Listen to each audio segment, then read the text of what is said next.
వ్యవహారంలో కూడా రేవంత్ రెడ్డి వాళ్ళ కుటుంబ సభ్యులు అదేవిధంగా మిగతా మంత్రులు దీన్ని నైనీ కోల్ బ్లాక్ తెలంగాణకు చెందిన సంపద నైనీ కోల్ బ్లాక్ను మరి వాళ్ళు దోచుకుంటుంటే ఆ దోపిడిని అడ్డుకొని అది మళ్ళీ తెలంగాణకు చెందే విధంగా మరి పోరాటం చేసింది బీఆర్ఎస్ పార్టీ.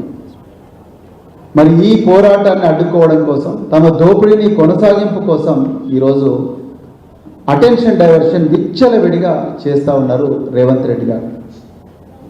కాళేశ్వరం ప్రాజెక్టు ఈ తెలంగాణకు ఒక వరప్రసాదిని, తెలంగాణలో 1 కోటి ఎకరాలకు నీళ్ళందించిన ప్రాజెక్టు, ప్రపంచంలోనే రికార్డు సాధించిన ప్రాజెక్టు. ఆ ప్రాజెక్టును కూడా మరి కూల్చేసి, ఆ ప్రాజెక్టును మేడిగడ్డలో కూల్చేసి మరి దాన్ని కూడా పీసీ ఘోష్ కమిషన్ అని చెప్పేసి అటెన్షన్ డైవర్షన్ చేశారు. అదేవిధంగా ఫార్ములా ఈ కేసు అని చెప్పి అటెన్షన్ డైవర్షన్ చేశారు. అదేవిధంగా గత 2 సంవత్సరాల నుంచి ట్యాపింగ్ అనే కేసు కూడా పెట్టి అక్రమంగా పెట్టి ప్రజలందరినీ కూడా ఈ దోపిడీ నుంచి వాళ్ళ దృష్టి మరల్చే ప్రయత్నం ఇలా రేవంత్ రెడ్డి ప్రభుత్వం విచ్చలవిడిగా నిస్సిగ్గుగా చేస్తున్నది.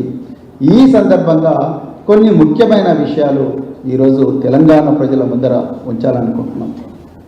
మొట్టమొదట మొన్న హరీష్ రావు గారిని, ఈరోజు మరి బీఆర్ఎస్ పార్టీ వర్కింగ్ ప్రెసిడెంట్, మాజీ ఐటీ శాఖ మంత్రి, మాజీ పరిశ్రమల శాఖ మంత్రి, మాజీ మున్సిపల్ అభివృద్ధి శాఖ మంత్రి కేటీఆర్ గారిని సంబంధం లేని ఈ ట్యాపింగ్ కేసుకు ఈరోజు జూబ్లీ హిల్స్కు పిలిపించడం, గంటల తరబడి విచారించడం, మొన్న హరీష్ రావు గారిని విచారించడం, ఇంకా కొంతమంది ఎమ్మెల్సీలను ఎమ్మెల్యేలను విచారించడం పూర్తిగా బీఆర్ఎస్ పార్టీ ఖండిస్తున్నది.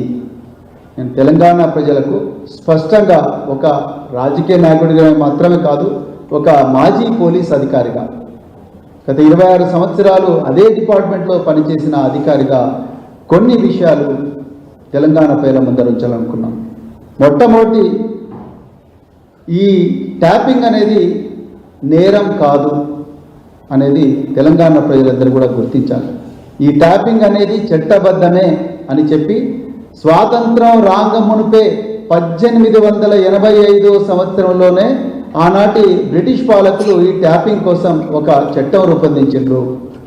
భారతదేశం స్వాతంత్రం వచ్చిన తర్వాత కూడా ఈ ట్యాపింగ్ కంటిన్యూ అవుతూనే ఉన్నది. దేశంలో ఉండే కేంద్ర ప్రభుత్వం, దేశంలో ఉండే రకరకాల రాష్ట్ర ప్రభుత్వాలన్నీ కూడా దేశ రక్షణ కోసం, అంతర్గత భద్రత కోసం, ప్రజల శ్రేయస్సు కోసం, టెర్రరిస్టు దాడులు జరగకుండా, బయట నుంచి ఈ దేశం మీద దాడులు జరగకుండా, పహల్గాంలో మన జరిగిన దాడి లాంటిది కానీ, మన హైదరాబాద్లో గతంలో జరిగిన గోకులు లుంబిని చాటు, లేకపోతే సాయిబాబా దేవాలయం మీద జరిగిన దాడి కానీ, లేకపోతే మావోయిస్టు తీవ్రవాదుల దాడులు కానీ, పోలీస్ స్టేషన్ల పేల్చివేతలు కానీ, రాజకీయ నాయకుల హత్యలు కానీ, ఇంకా ప్రజల మీద పెద్ద ఎత్తున వాళ్ళ ధన మాన ప్రాణాల మీద జరిగే దాడులను నిరోధించడం కోసం, అంతర్గత భద్రత కోసం, దేశ భద్రత కోసం ట్యాపింగ్ చేయవచ్చని చట్టమే చెప్తున్నది. ఇది నేరం కాదు. ఆనాడు భారత ప్రధానమంత్రి గౌరవ మన్మోహన్ సింగ్ గారు పార్లమెంటు వేదికగా వారే చెప్పారు, ఈ ట్యాపింగ్ నేరం కాదు, దేశ రక్షణ కోసం ట్యాపింగ్ చేయవచ్చు అని వారు చెప్పారు.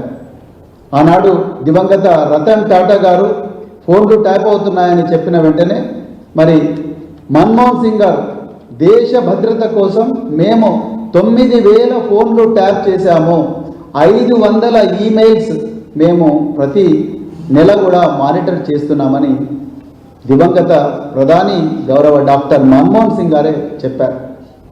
ఒక్కసారి మరి వారి వీడియో దయచేసి మీడియా వాళ్ళు చూపించాలి, తెలంగాణ ప్రజలకు తెలవాలి.